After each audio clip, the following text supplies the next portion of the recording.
आज के विषय में मैं चाहूंगी कि सत्य का अन्वेषण, इस विषय पर मैं खासकर बात करूं, क्योंकि बहुत लोगों ने इस पर लिखा है, in the search of truth, और बहुत से लोग सोचते रहे हैं कि इस मामले में कुछ करना चाहिए, कि सत्य को खोज निकालना है, हर एक चीज का सत्य निकालना चाहिए।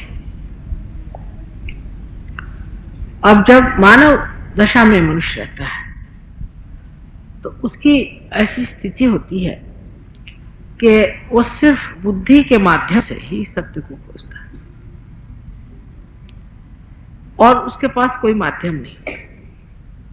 जैसे कि साइंस की उपलब्धि जो भी है, ये हमें सिर्फ बुद्धि के ही माध्यम से हुई है, लेकिन बुद्धि जो है वो दृश्य जो संसार में चीज है उसी के बारे में बातचीत कर सकती है।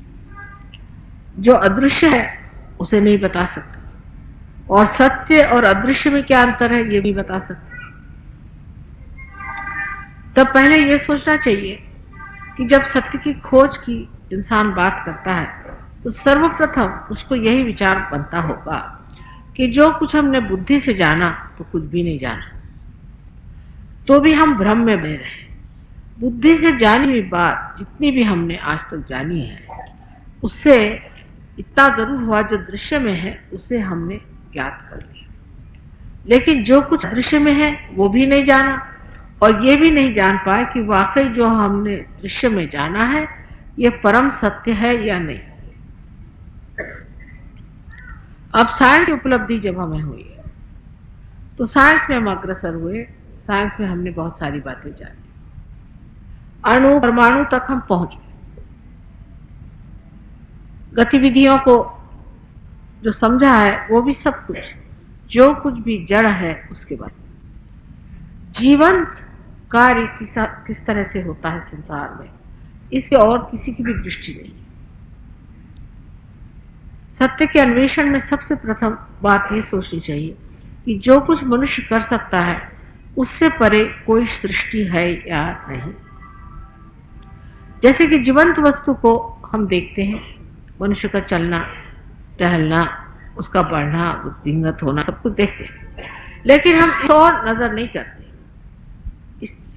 इस तरफ हमारी दृष्टि नहीं पड़ पाती है कि ये आदमी बनाया गया है सो क्यों।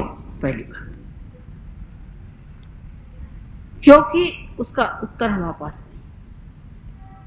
मनुष्य की विशेषता यह है कि जिसका उसके पास उत्तर नहीं उधर से मुंह मोड़ लेता है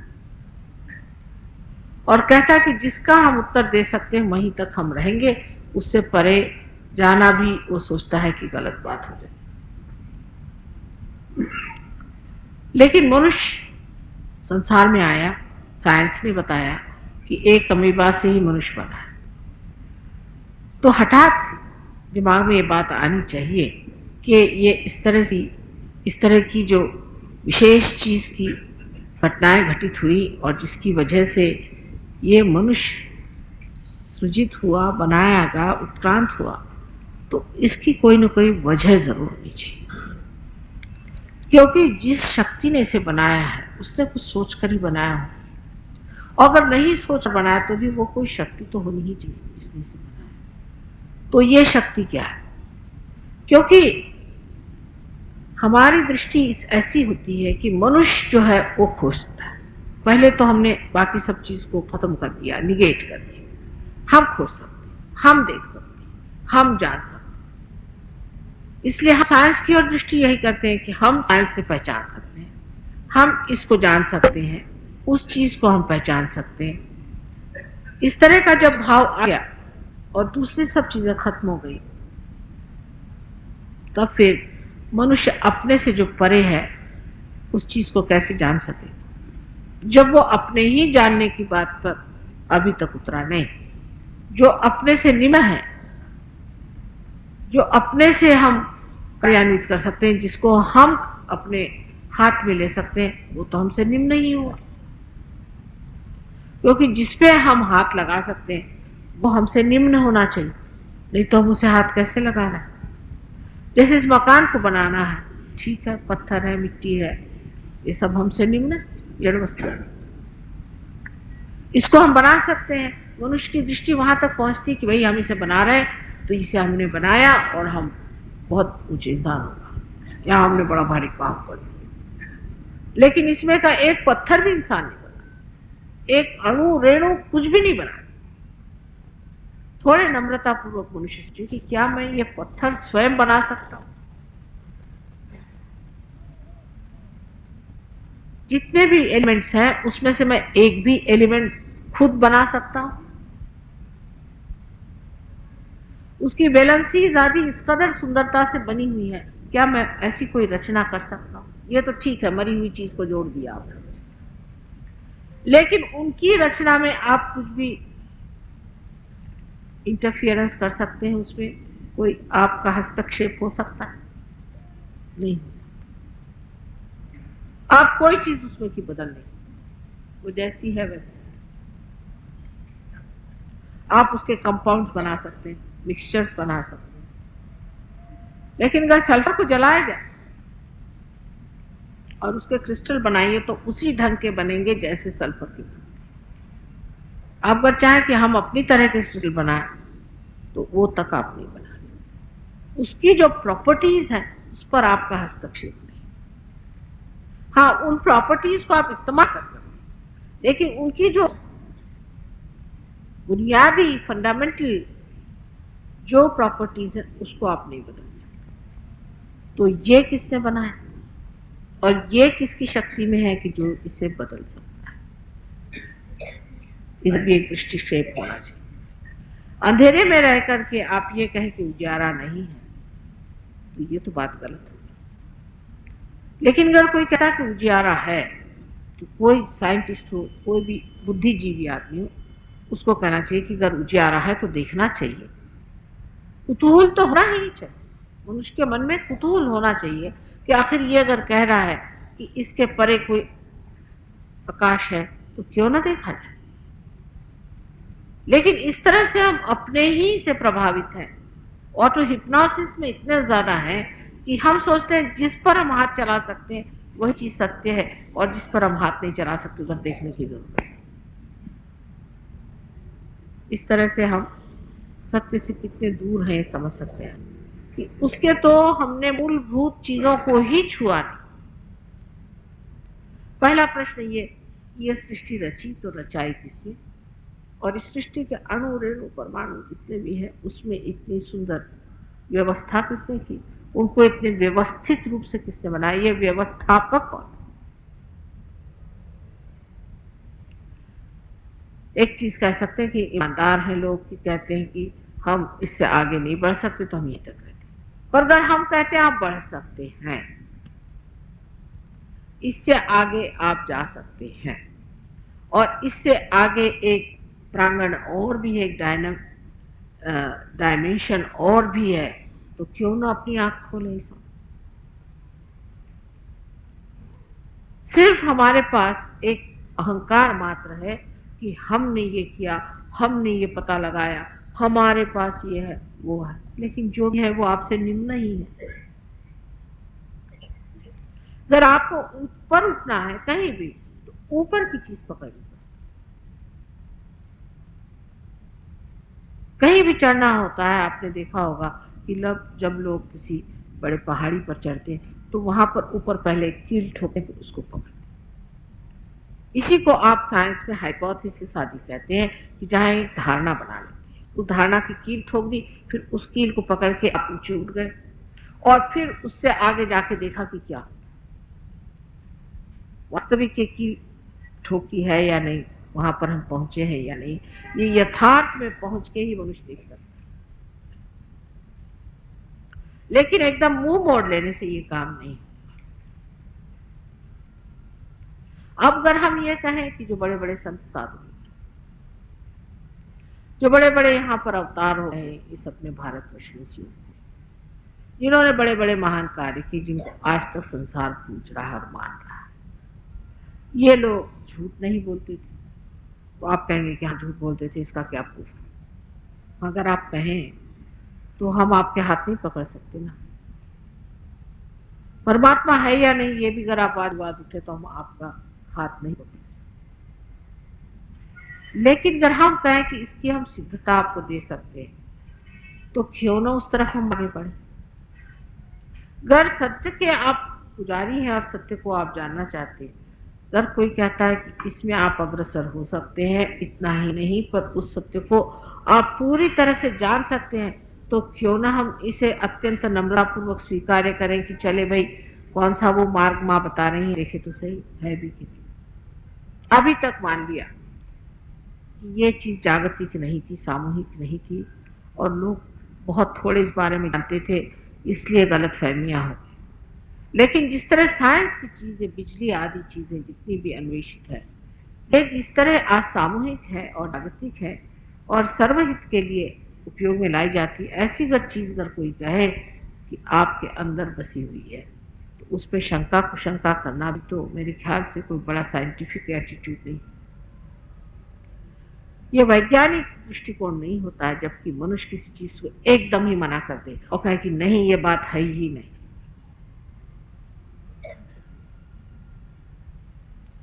अपने से ऊपर की चीज को जब पाना है तब जो चीजें आज तक हमने इस्तेमाल करी अपने से नीचे वाली चीजों को पाने के लिए और हस्तगत करने के लिए, इतना ही नहीं उन पर अधिकार जमाने के लिए, उस चीज का उपयोग छोड़ देना पड़ेगा। जैसे कि दिल्ली में घूमना है तो मोटर ठीक है, लेकिन ऊपर जाना तो वायुयान चाहिए। उसकी गति भी अलग होती है, उसका तौर तरीका अलग होता है, उसके सारे प्रकल्प अलग होते हैं। मोटर की जो है वो चीज और है, वो जमीन पर चलती है और ये आकाश पे उड़ने वाला वायुयान। इसी प्रकार जब आपके लिए मैं कह रही हूँ कि आपको आत्मा को जानना होगा, आत्मा को इस्तेमाल करना होगा, आत्मा ही के सहारे आप परमात्मा को जान सकते हैं, तो इसका मतलब यह है कि जो बुद्धि के सहारे सारे संसार को आप समझे हैं, आपने जान लिया है, तो उससे परे कोई चीज आपको पानी पड़ेगी, वो है आत्मा। साइंस में अगर आत्मा का उल्लेख नहीं है तो इतना ही कहना चाहिए कि अभी तक साइंस उस ओर बढ़ नहीं पा रहा, वो कभी जान भी नहीं पाएगा, क्योंकि जिस मर्यादित क्षेत्र से आप उसे जाना चाहते हैं उससे वो परे, उससे आप देख ही नहीं पाए, उसका रेंज जो है वही नहीं है कि वो उसको जान पाए। सो इस मशीनरी का जो रेंज है वो बढ़ाना पड़ेगा, और उस रेंज को बढ़ाते वक्त अगर हम कहें कि इसमें आत्मा की दृष्टि जब तक नहीं आएगी तब तक कार्य नहीं हो सकता, तो आपको मान्य करना चाहिए कि वो हमें प्राप्त हो। जैसे हम देखते हैं एक साहब के पास बड़ा अच्छा माइक्रोस्कोप है, उससे वो देखता है कि हर एक पेशियां कैसी हैं और उसमें रक्त का चलन वलन कैसा है, ये सब हम देखते रहते हैं। लेकिन जब देखते हैं कि दूसरे आदमी के पास कोई अच्छी मशीन है इससे भी ज्यादा, तो हम चाहते हैं कि किसी तरह से इसे पा ले, हरकत कर ले। उसी प्रकार अगर एक मनुष्य देखता है कि दूसरे आदमी के पास कोई विशेष चीज है तो उसको इच्छा यही होनी चाहिए कि उस विशेष चीज को हम पा लें, लेकिन होता है आत्मा के बारे में ऐसा नहीं, क्योंकि मनुष्य यही जानना चाहता है जो आज मैं हूं इसी से मुझे सब मिलना चाहिए और इससे आगे मैं उठूं माने ये मेरे साथ अपना ही अनादर है। साइंस के मामले में ऐसा नहीं सोचता। साइंस के मामले में अमेरिका ने कुछ अन्वेषण किया तो वहां भागा जाएगा, तब नहीं सोचता कि हम हिंदुस्तानी, हम क्यों इनके पीछे भाग। कुछ अगर रशिया ने किया तो उसके पीछे भागा जाएगा। लेकिन कुछ अगर अन्वेषण और किसी प्रांगण में हुआ तो उसके और मनुष्य की रुचि नहीं होती। बाहर के पेड़ के बारे में मनुष्य सब जानता है, लेकिन इसके मूल के बारे में कुछ नहीं जानता, और उसके मूल को जानने के लिए आपको सूक्ष्म होना पड़ेगा, और वो सूक्ष्मता आपको पाने के लिए नम्रता चाहिए। अगर आप चाहें कि अपने बुद्धि के दम पर आप उसे पालें तो नहीं पा सकते।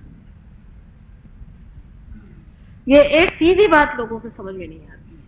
जब भी मैं भाषण आदि देती हूँ कुछ भी, तो मैं देखती हूँ पहला प्रश्न होता कि फलानी किताब में ऐसा लिखा है, हो गया, बात क्या करें।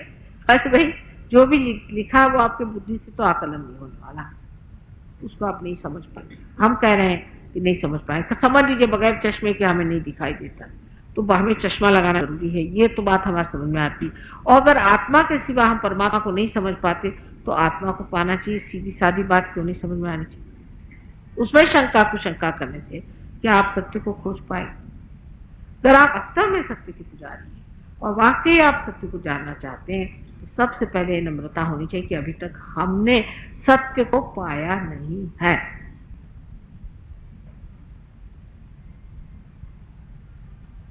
ये बहुत बड़ा गुण है नम्रता।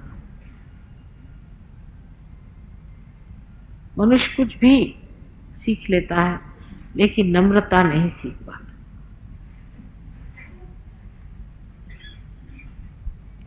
नम्रता में आप करते क्या है? कुछ किसी लोगों को ऐसा विचार आता है कि नम्र होने का मतलब है आप किसी के आगे झुक गए। ये बहुत गलत फहमी है। नम्रता का मतलब होता है कि आपने अपने को खोल दिया है, कि स्वीकार करें, कोई नई विचारधारा को स्वीकार करें, कोई नई बात को आप स्वीकार करें, देखें, परखें, समझें, इसमें उतरे। नम्रता का कभी भी ये मतलब नहीं होता कि आप किसी के आगे झुक जाए। जैसे कि पेड़ की शाखाएं कितनी भी ऊंची उठ जाए, जब तक उसकी जड़ें नीचे तक जमीन खोद करके स्रोत तक नहीं पहुंच जाए, उस पेड़ में कोई सी भी शक्ति नहीं आ सकती। उसी प्रकार आपकी कितनी सभ्यता बढ़ जाए और कितना भी ये साइंस का झमेला बढ़ जाए, लेकिन जब तक आपने अपनी आत्मा को नहीं खोजा, ये सारा के सारा जो है बिल्कुल एक बबूले जैसा नष्ट हो जाए, खत्म हो जाए, इसमें से कुछ भी नहीं बचने वाला। और वही हो रहा, संसार भर में यही हो रहा। अभी एक देवी जी मुझे मिली, कहने लगी कि हम आर्मामेंट के डिसआर्मामेंट के लिए गए, इतनी मेहनत करी, लोगों से कहा डिसआर्मामेंट करिए और डिसआर्मामेंट करने से और ठीक हो जाएगा, और बड़े झगड़े हुए और 4 महीने हमने वहां मेहनत करी और किसी ने कोई बात नहीं मानी और वी वर ग्रेट फेलियर्स। बताइए, इसका मतलब है कि मनुष्य की बुद्धि ही बिल्कुल उसको छुट्टी दे गई। डिसआर्मामेंट होना चाहिए, एक सर्वसाधारण मनुष्य समझ सकता है कि मनुष्य मनुष्य को मारते फिरे, इसकी क्या जरूरत है? एक आदमी सो छोड़ करके कोई सा भी जानवर हाथ में आंच लेके आपस में मारता है, उसको पकड़ने की शक्ति नहीं। भगवान ने हमको हाथ दे दिए तो अब उसमें हम बंदूकें लेकर दूसरों को मारते हैं। ये बड़ी अकल की बात है। इसका इलाज साइंस तो नहीं कर सकती, कर सकती है लोगों के अंदर सुबुद्धि भरने का इलाज और साइंस वाले कर दें तो हम मान जाए।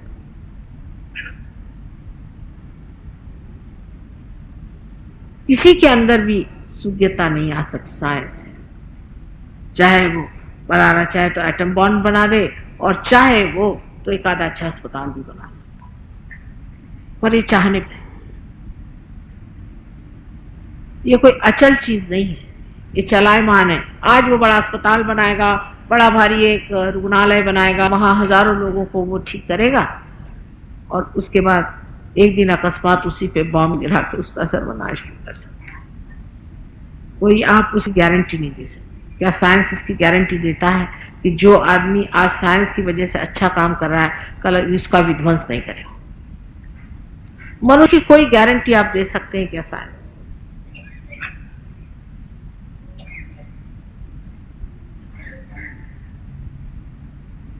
जब साइंस इतना अधूरा पड़ा हुआ है तब ये देखना चाहिए इसका जो प्रकाश है वो इतना धुंधला क्यों?